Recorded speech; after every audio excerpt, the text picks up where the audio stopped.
So this is my first big journey. I'm driving all the way up to Rainford to visit an electric car show that I was invited to exhibit the G-wiz at if I was ever to complete it and be able to do the journey. So after testing all the ranges, I've realised that I can do 131 miles without eco and up to 150 miles with eco.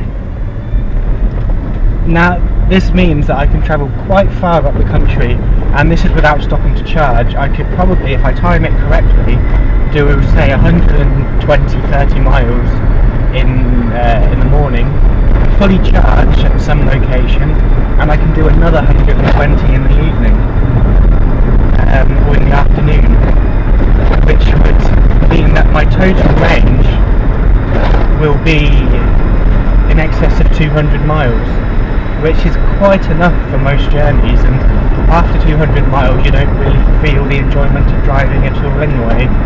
I've been building this car since February, and I've had a few trials and tribulations in the process, such as it came without the original charger and I didn't realise there was a DC to DC converter in there, and I accidentally put 48 volts through the 12 volt system, blew a load of fuses, and I think I've blown the relays that affect the aircon and the heating.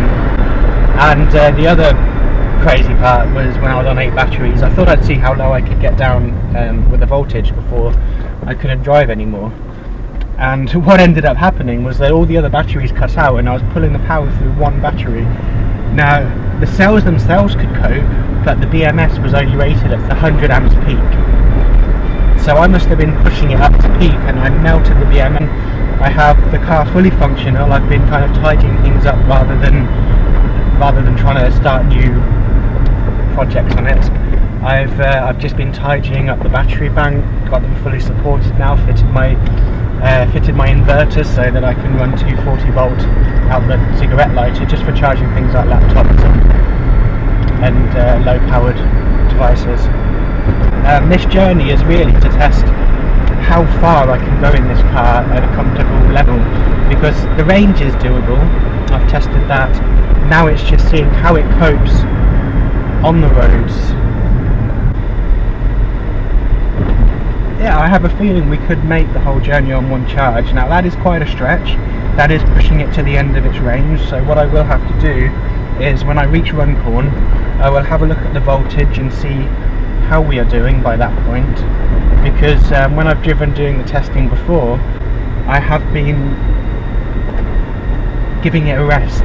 So I've been driving for 20 miles, giving it about an hour rest, checking the range, whereas right in this moment I will be doing most of the journey in one full length. So this might have a different effect on the battery.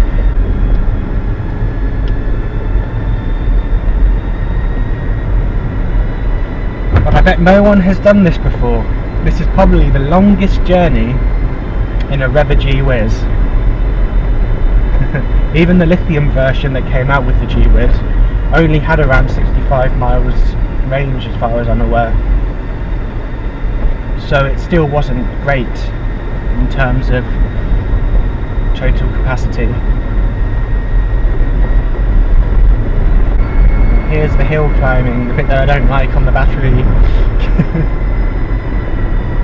But because I'm using eco mode, it's going to slow right down, but I'm not going to be pounding the amps out of the battery to get up the hill. And as long as there's no traffic behind me, not a real issue. This is the other reason I got the G-wiz and didn't worry about a bigger car, is because I don't like driving on main roads. I wanted to get away from the diesel and petrol fumes, especially when you're stuck in traffic. It's not very nice on your senses whatsoever, and your lungs, and you do feel it when you've been in the countryside for a long time, and you enter a built-up area. It's not very nice on your lungs at all. You can really feel the difference. Now this is another thing that might change the range, is the fact that there's a bit of wind today, and quite a lot of wind, so if I'm driving against the wind I'll be having to use more amps just to maintain speed.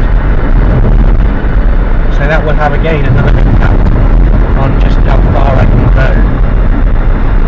I'm at the Hyundai dealership. I phoned them up because I had a charge point that I could just definitely get in at, and so we've done around 109 miles. I've got some figures to come up on my phone in a moment. So I did 109.1 miles, divided by 8.2 volts, which is what I've used to get up here. It worked out at about 13.3 miles per volt. So my estimated range for this journey was 121 miles. Most of this journey I was driving through all this heavy rain, heavy winds. The winds were all up against me. I reckon I lost about 25 miles range because of the weather. Just the wind right up against the car. It's just much more resistance to push through. So the pod point here is free to use.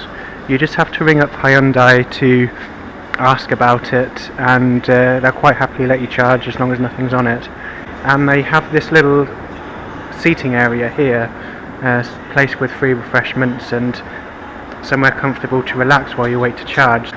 And they also have facilities. They have toilets and all sorts. So yeah, there is a couple of electric cars by Hyundai, the Kona and the Ioniq.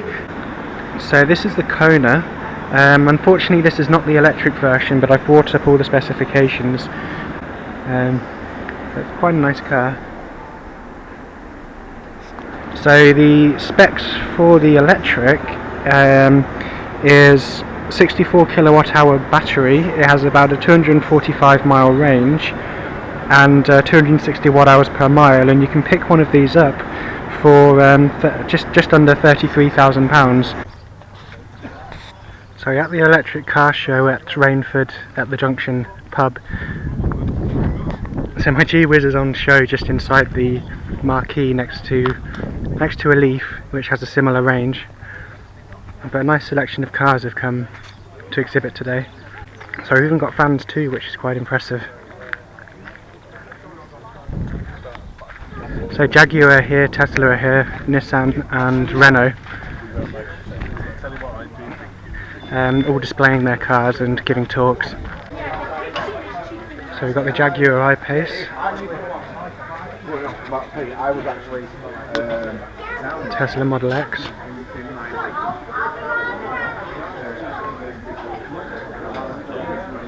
and of course the little G-wiz.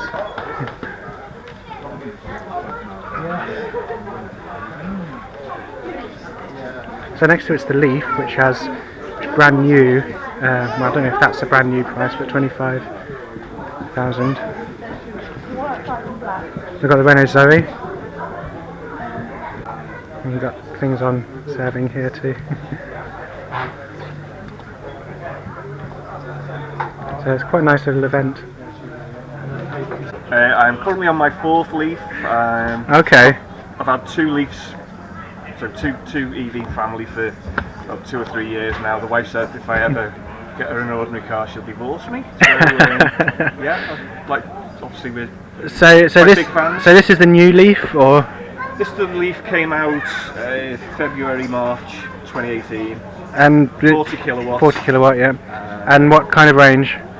Realistic. Down the motorway, 100 all the time, all day long. Up to about 150. 180 in really good conditions, warmer conditions. So this is why we parked the Leaf next to the G-wiz, was because the G-wiz that I came up with can actually do 150 miles on a good day as well. Yeah. so it's kind of it's just a nice comparison. So this is the inside of the Leaf. So these are going for. These ones are around 33 to 35. But this one's 25. This is one of the first ones that came out. So I think this one's February 18. Okay. This one's 25,000 and change. But then there's. So is this the one you have now, or? This is the Techno version. I've got the one that was the launch model, which was called the 2.0. Okay. Which is very similar, just there's a couple of little things different, but. And as you've driven four Leafs, what would you say? What do you have to say about them? What do you have to say about the advantages, disadvantages, recommendations? Well, I do still class myself as a petrol head. I always like fast little cars. Yeah. But driving electric, I drove one of the first Leaf in the country back in 2010. Yeah. And I knew then I needed one. I had to have one in my life, and then I got my first one and the wife stole it off me, so I had to get the second one. It's just the responsiveness, the smoothness, obviously the cost of running is brilliant because I've got solar panels as well. And have you saved a lot on them? Yeah, because it's 2015 I got my first one. Yeah. So in 4 years of... Okay, I know it's an expensive car to buy initially, but it's well worth it. And these are battery, is this come with a battery leased at this price, or? The Leaf now, there was a short time where they did the Leaf with a flex battery. That was soon over and done with. Now they're all battery owned. Oh wow, so for 30,000 you can own your own battery, and that can, yes. That is very good. Included for free. Wow. So that's it. So it's a slightly different. Well, the Renault Zoe's coming out with that now soon, isn't it? There's always been I think it was called the I version on the Zoe, which was battery owned rather than battery leased. But okay. They're few and far between. And so, where is this Nissan dealership up in? We're up at Rainford at the moment, which is near Liverpool. So where are you located? The Liverpool branch is right just outside the city centre. Okay. And this is where you came up from? Yeah. Well, okay. I've driven over from Worrall, which is, as we always say, over the other side of the water. Yeah. So it's about 20 miles. Okay. So I left this morning with 150 miles showing on my GOM, and it's pretty much stayed. Yeah. It's pretty. The original Leaf, the GOM, was not the best. No. But on the new ones, it's an awful lot more accurate. And what other features do they have here then? Do you have your sat nav? Features on this one now, sat nav, all pretty much standard across the road. Yeah. Big bonus on the Leaf, the e-pedal. Oh, I think I heard about this actually. You can go one pedal driving. You can drive around town and just you don't have to touch the brake pedal. I did hear about when I saw someone doing a review on this, that when you have the e-pedal on and you touch the brake, there's a bit of a dead zone on the brake. Certainly not that. No. Across in a year of driving, it's. I was talking to one of the other guys who's had one the same time as me. It's so well blended, it's seamless. You can't tell the difference between regen, friction brakes, or when you've got the e-pedal. It's just it's just a really smooth action. It's so compared to driving a petrol engine car, it's just And then the other big thing on the Nissan 40, on the Leaf 40, is the Pro Pilot. Yeah. Oh, so the other thing as well with people who have petrol cars, even the lower range petrol cars, I think a lot of people are worried about acceleration and things like that. So I presume the Leaf has got a very good. It's pretty fast off the line. Yeah. I think the official figures are about 8 seconds 0 to 60, but it feels a heck of a lot faster, and up to the legal limits, there's not much that can keep. And I think the new Leaf, the style and everything these days it's not a bad car to own. Yeah, it's more mainstream, obviously, but I originally didn't like the original Leaf, but it grew on me, and I think it lacks a little bit of character now. Yeah. I suppose mass market car. Yeah, you want it to be. We want people to adopt it. So Ford getting into the market really late with the hybrid electrics. Oh yeah. Yeah, another one given the spinning the self-charging lie. How's it self-charge? Oh, with petrol, that's right, yeah. Anyway, so they'll do their own thing. It's a shame they were, and Ford obviously following suit, but they once pioneers, and they just let themselves down. So who would you say are the, apart from Tesla, who would you say are the pioneering makers of the electric world at the moment? I'd say Hyundai and Kia. Yeah. They've really set the bar high with their cars. Unfortunately, they're just not making enough. Apart from the noise and the idea of petrol, like the noise and the rumble under your feet when you have a petrol, is there anything else you miss? Anything I miss? Goodness. Don't miss petrol stations. Don't miss paying out for it. No. I went skiing a couple of weeks back and I had a hire car, and it was hateful. It was a brand new car, Yeah. It was hateful, and I couldn't wait to get back to my leaf. Alright, so one last question. So to anyone who's on the verge, who have their petrol cars and they're thinking about electrics but not quite sure, what would you say to them? Take one for a decent test drive, see if you can get one for the whole day. And Nissan used to do a 4-day trial. Unfortunately, they don't do that anymore, but they called it a puppy dog trial. Because once you've had it, like if you have someone's dog when they're on holiday, you don't want to hand it back. And one more thing on the Leaf as well, I didn't get to mention, the ProPilot, which is on dual carriageways and motorways. So they're kind of starting to do what the Tesla do. Yeah, obviously it's not to the same extent, but you know,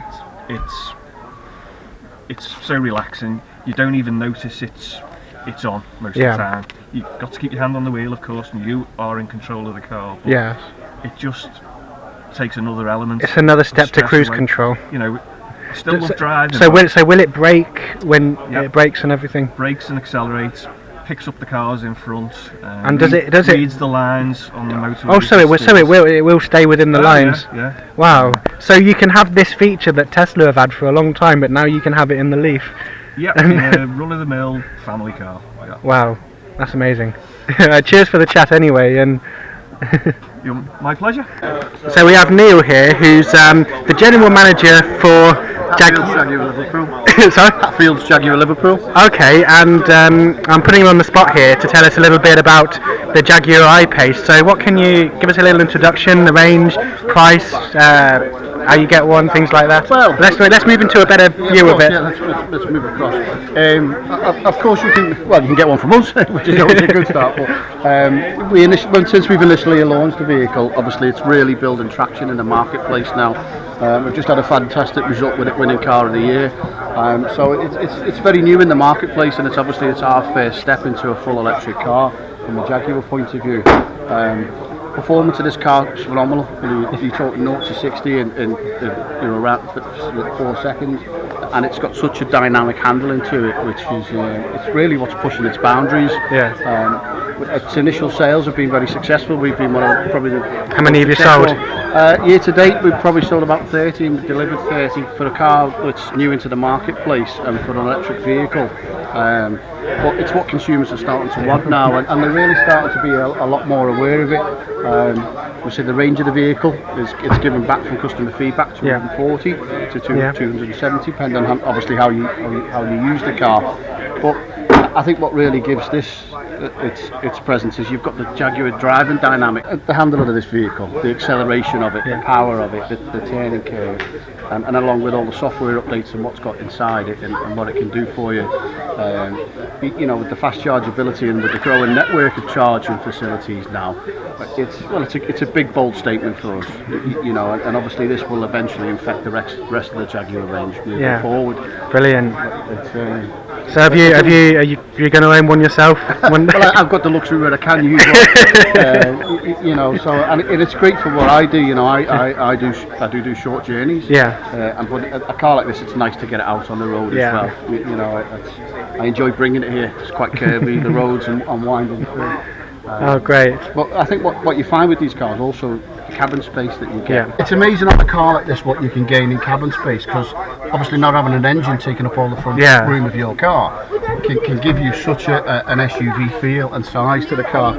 So your cabin space and leg space you've got that feeling of comfort and space in a car that doesn't look huge, and it's you've got all your entertainment system. We've got range chargers, very similar medium system. I'll blame your music, not mine. But it's everything that wants to engage a driver. And as I say, this is the world is moving to this direction. So for us to be one of the first, to put a statement like this out successfully. So you are ahead of the game, because people like Ford at the minute, they're only just bringing out petrol hybrids. And a lot of people have gone down that dual hybrid. Hybrid. Some hybrids can regenerate. Break into self-generate. But obviously they're still engaged with a petrol engine or a diesel engine. So you're not removing those harmful gases all for the environment. And I think what people are starting to realise is electric power is such a dynamic vehicle to drive. Originally they wouldn't put it into Formula 1 because the power of the car... It's just too great. Yeah, now if you look at Jaguar, what they're doing on the E-Formula is they're really putting together a powerful campaign, and that's because you bring, as I say, some of that excitement into a car like this that can deliver massive, good range, great to drive, dynamic driving, plenty of space, plenty of dynamic up-to-date software. We've had a large interest from a variety of people. We've had successful doctors, we've had new to business owners. So the people who bought the car. So it's more accessible to the market than the original. I've been surprised at what part exchanges we've taken in. Yeah. A couple of Teslas we took in part exchange. We took a couple of Porsche. Okay. And you know, one of the interesting ones we took in was a Porsche 911, which we think was sportsman's dynamic to drive. Yeah. And it was quite interesting because when I spoke to that customer, how engaged he became with this car. Yeah. And for what a Porsche can represent as a statement car and driving and va-va-voom. Yes. You've got this that represents all that inside when you drive it now. And so if anyone was up this way, and whereabouts are you located? We're located in Columbus Quay, up in Hatfield, Jaguar, Liverpool, not far from the Liverpool city centre. Brilliant. So we're one of the longest established Jaguar dealerships in the UK. So are you one of the first to adopt the electric in your showrooms? Or? Yes, and well, a lot the Network Hall has gone live with that. But we look forward to seeing anybody there that wanted to come in. Oh, brilliant! And anything else you'd like to add? No, just you need to try one of these vehicles. Okay. You really, and I think we'll do that with yourself this afternoon. Definitely. And hopefully it'll get. It's just getting these type of cars you need to experience. Yes. Because it doesn't what they've done for how it works and drives. Doesn't omit that sometimes or radiates until you get. Yes, definitely. Okay, thank you for the chat. And cheers. So here we are with Neil again. So he's just got a little something to add in regards to the Jaguar and what we spoke about earlier. And go ahead and. One of the good features that Jaguar have just launched is called Jaguar I-Pace, which is an I-Pace app. If I just show you the symbol here. And what you can do is if you're considering buying an I-Pace or an electric vehicle, if you set up the app, it will manage and track your journeys. And what it'll do for you is give you a timeline of your journeys, charges, costs, track the journeys that you would have done, and it'll also track if you've gone past charge points. So what this will cleverly do is quickly figure out whether an I-Pace would be beneficial to your style of driving. It's a really good plus that will give you either a thumbs up or a thumbs down to how an I-Pace would fit with your life. So it's very clever and very intuitive. So if you're considering an I-Pace, you could download this app, let the app do its work for you, and then analyse the data from that, your own personal driving data after maybe a week or a month's time, whichever suited yourself. Oh, brilliant. And it'd show you how an I-Pace would fit into your life. Okay. Oh, that's great. Oh, thank you. We're taking a trip in the E-Jag, so Craig, who we very much know deals with camper vans and foraging and all sorts, is his first time in such a car. Yeah, so we've just been out for a drive in a Nissan Leaf, an electric Nissan Leaf, and it scared me. The guy booted it and it goes fast, but it's it's so comfortable. I'm really looking forward to going out in the Jag. I'm not a car person, but these are fume free. This is pollution free driving, so I'm really quite excited about this. Well, let's go. That's my. So sorry, what is this then? This is a Jaguar I-Pace. I-Pace. So basically, I've got accelerator and a brake. Yes. Other than that, it's just drive as you normally would. So it's just the same as an automatic. It is the same as an automatic, yeah. Don't use your left foot. Yeah. You can put your foot on the brake just now. Yeah. Hit the start stop button. Where's that one, my is friend? by your left hand. All right, got you. There. And there we go. I'm driving a Jaguar. I never thought I would drive a Jaguar. D. The straight and drive. And when you're ready, we're ready to go. we're clear. Okay. Oh, my driving instructor's been most impressed. Look, I'm indicating. Wow. You just don't realise how quick you pick up speed as well, do you? Because you don't have that rev of the engine and. No. Wow. Quite smooth, isn't it? Yeah. Check me out, Mum. I'll say that to my mum. She's not going to be impressed. Amazing. Wow. So is this the car that weighs like 2.5 ton or something? It is close. It's just over that, yeah. And what size was the battery again? 90 kilowatts. 90 kilowatts, okay. Big 400 battery. horsepower across 2 motors. Oh, 400 horsepower. 400 horsepower. How do they do that across 2 motors? And that's a question I don't really They answer. just do. It's magic. There we go. That's what my 15-year-old son always says whenever there's anything we can't explain. Oh, it's just magic. And there's not a lot of noise from inside the car either. It's not like I think in that Nissan Leaf earlier, he had this little whine as he was building up. What's that? Like normally you'd have like the revs, wouldn't you, from a... Yeah. Might just say that I drive an LDV, so it's diesel, it's noisy, chugga chugga chugga chugga. It's like I don't know what speed this road. So how has their day been anyway, by the way? Productivity, work, like people, interest? Yeah, lots of lovely people. Tesla drivers really know their stuff. Yeah. And lots of interest in the products as well. So Go right here. what I'm finding is people don't want to go back from electric back to petrol. Yeah. Everybody's in electric cars. They want So once you convert them, it's a done deal. definitely the future, absolutely. Yeah. Well, I'm convinced, I think. Yeah. That's what I'm going to go home Do I have to and... stick your turd? Great. That is seriously fast. Whoa. That's the fastest vehicle I have ever driven off the mark. That is seriously fast. That is fast. That's very fast. That is flipping heck. Can we take it to the autobahn? Jeremy, I now get what your buzz is about fast cars. You've never driven anything like this before? No, I've never driven an electric car. But I mean petrol side of things. No, I've driven fast petrol cars in the past, but nothing like that. That far out, yeah, I can't even get my words together.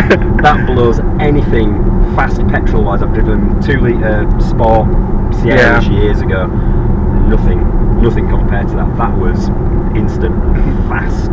You don't realise just how fast the speed builds up, do you, as well?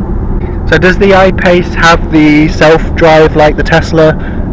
There's some autonomous features to it. Yeah. It's got the adaptive cruise control, lane departure warning on it. Okay.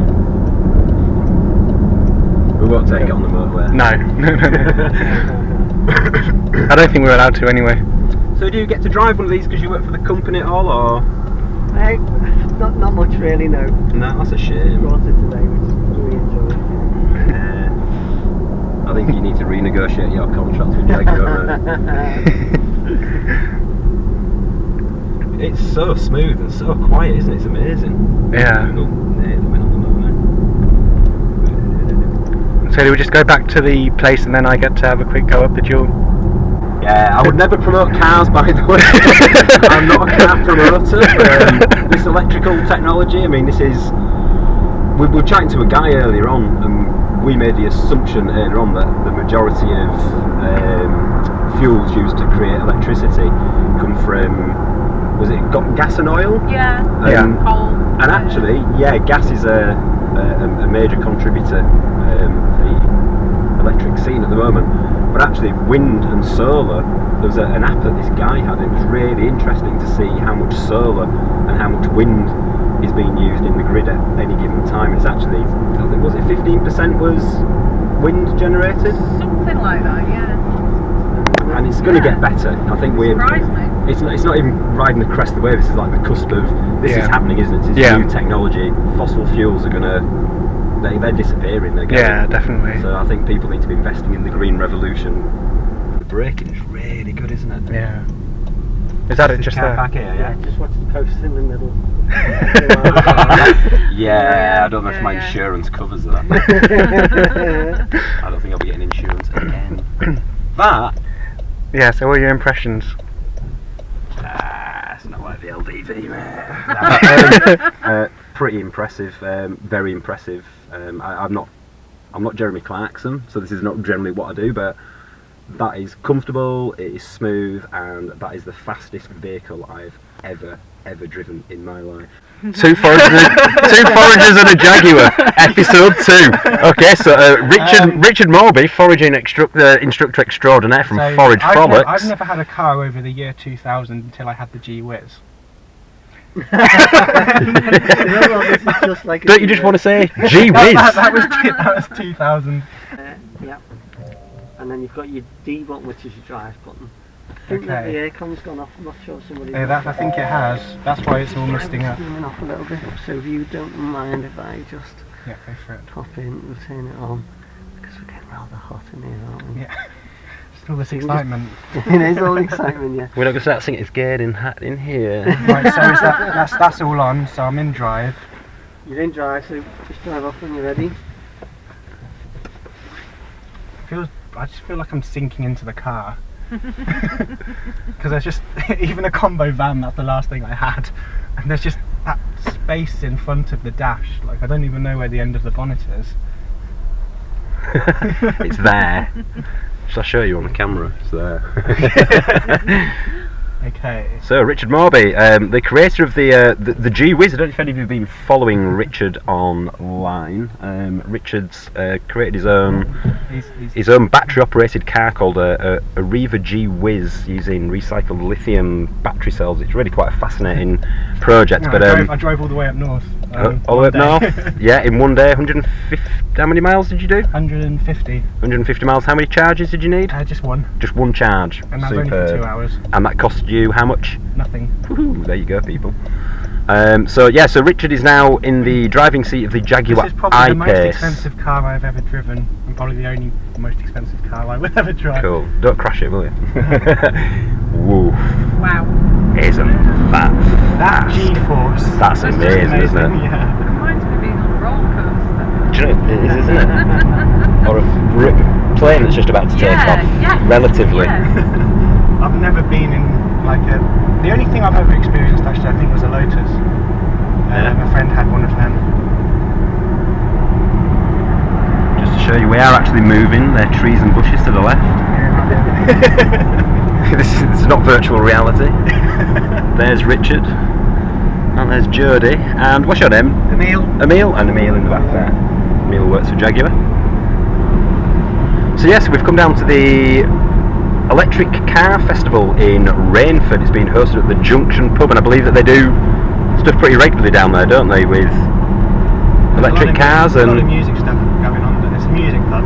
Yeah. And I think it's gone off. oh no, it hasn't. Don't worry. Oh, is it not? No, Cool. it's I just can't see. It just turns off for power saving. But Okay. you've still got the video. But yeah, they do.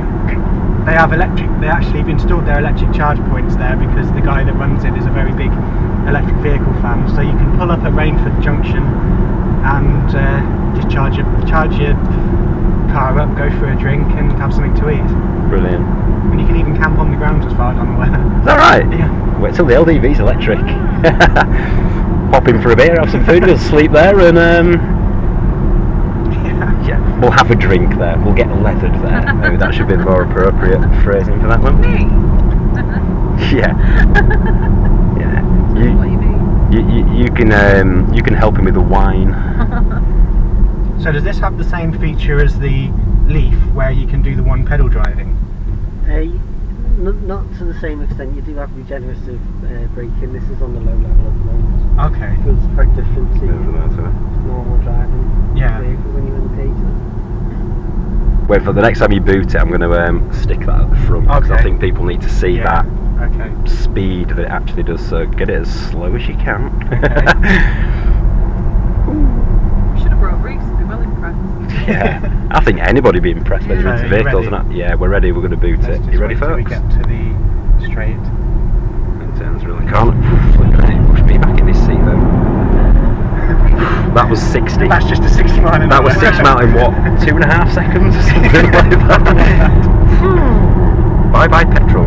I was almost nervous to drive the car simply because of its almost supercar capabilities. Yeah. You almost don't trust yourself behind the wheel. Yeah, and it's quite amazing as well. I think just the, I mean, my van weighs probably about 2,500 kilos. What's that? 2.5 ton or something, maybe 3 ton.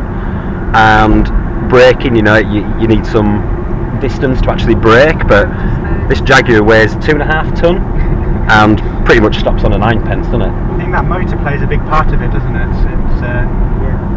The handles light, doesn't it? It feels so comfortable. Power. Really, really nice. Yeah, it doesn't feel wobbly or like it doesn't feel like you're going to lose control. See, and I've never driven a Jag before, therefore I can't compare it to other Jag features. But apparently, this car has been made to encompass everything that a Jaguar is.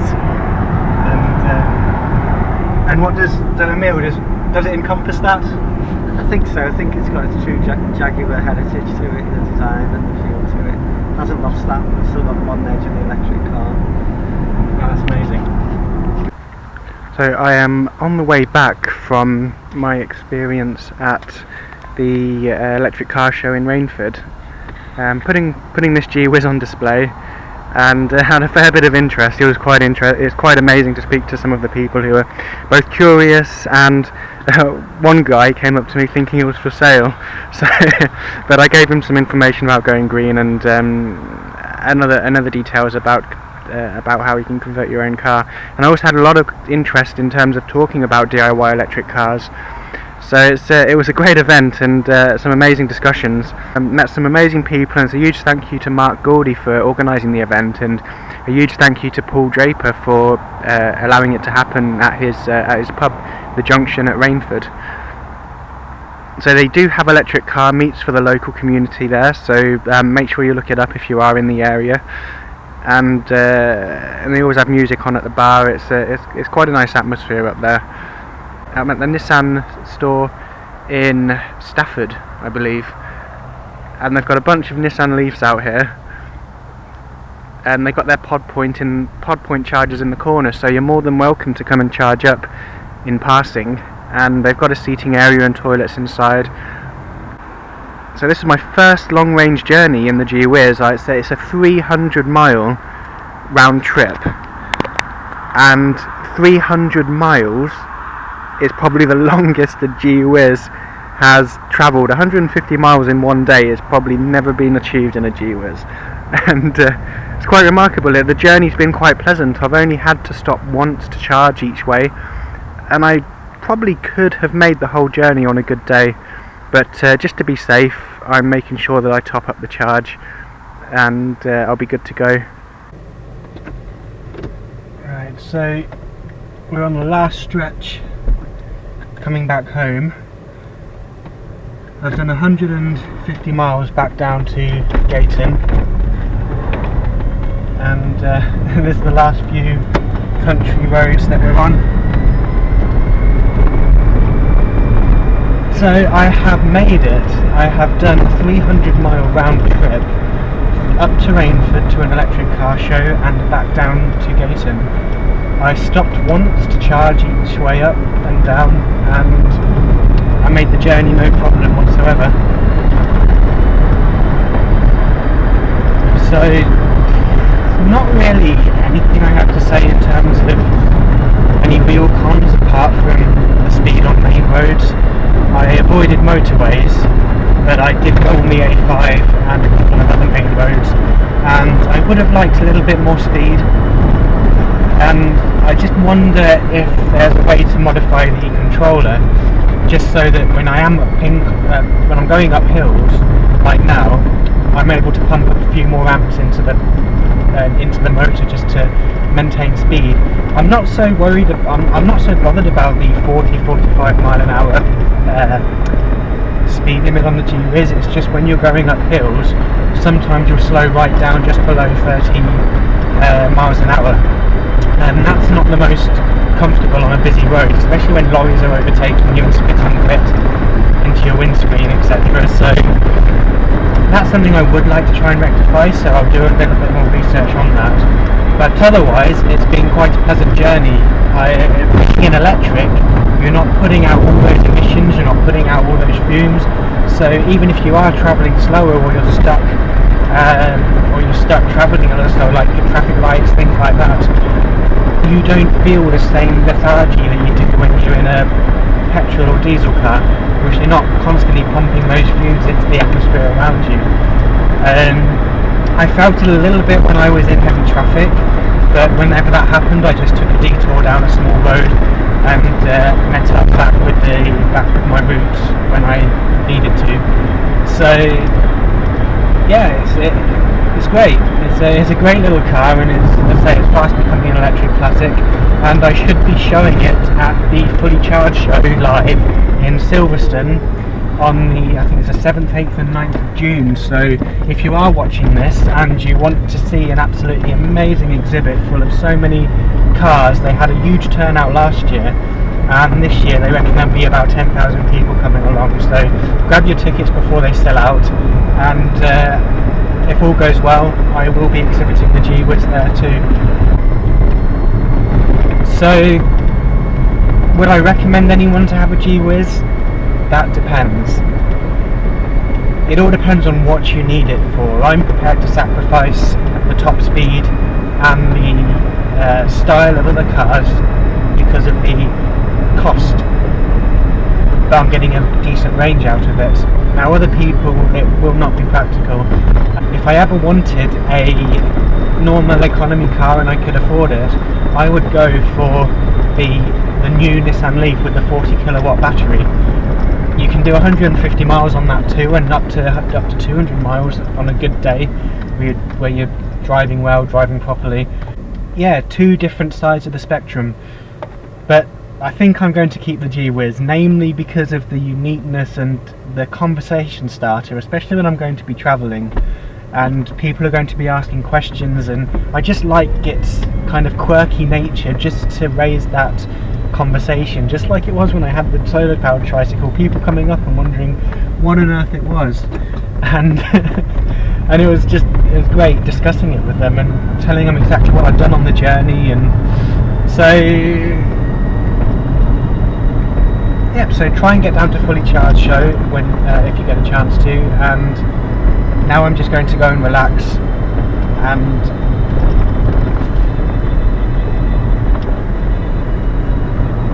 yeah,